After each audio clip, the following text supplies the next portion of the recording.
I want to take you to the issue of money.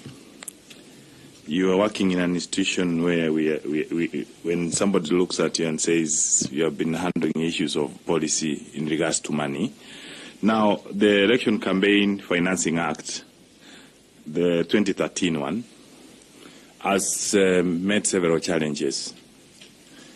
The first challenge was even at the enactment of the Act, Part 2 of it, Part 1A of it, it says suspension of operation of the Act, meaning the people who are enacting the election campaign finance, they actually suspended so that isikue for them, ikue kwa wale wengine. 2017 ikiwe kwa wale wengine, wakasukuma kwa wale wengine. So now, from where you sit, are you seeing the possibility of the Campaign Financing Act being operationalized in Kenya, given that it has met several challenges?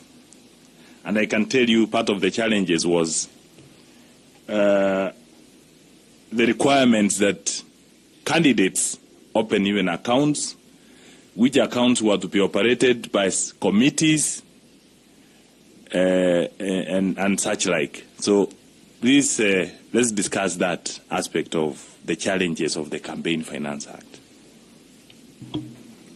I think it's true, as you have pointed out, that that Act legislation has encountered a lot of challenges, especially in Parliament.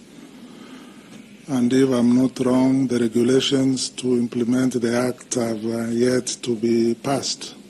Another hindrance to it being enacted and implemented.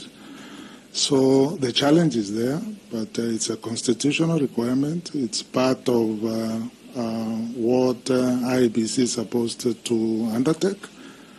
I believe that with more lobbying of members of Parliament, with more education, with more participation and engagements, I'm sure that over time they will see the sense wherever the objections are and the importance of that law in order to have it now implemented, in order to remove the bottlenecks. So it is difficult, but I think with effort, engagement, I think over time IBC should be able to have now an instrument to enable them now undertake funding, undertake control and regulate issues of funding of elections. So there is hope. If you get an opportunity and you are an IBC commissioner, what are some of the things you think IBC can do as a commission to regulate that aspect of campaign financing, particularly from the candidates and the challenges therein?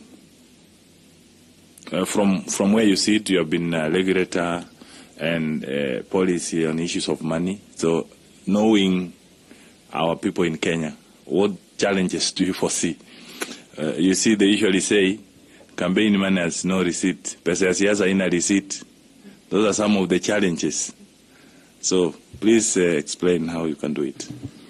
I think it is difficult, as you say. Matters to do with money are sensitive, but do a scientific, I think, study, scientific based on data in terms of funding to demonstrate what possibly a party or a candidate requires, so that I am well informed in engaging the various players, so that I don't engage them with figures from the air. I have something to demonstrate and say, look, we have done a study, this is the science, this is the amount we think could be.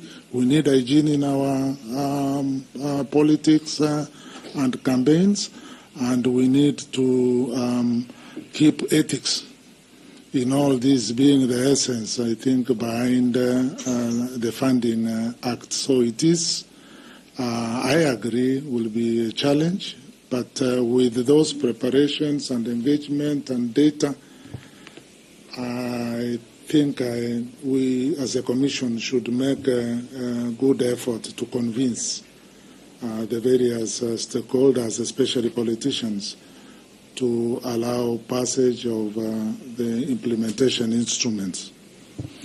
Thanks so much, Ken, and I wish you all the best.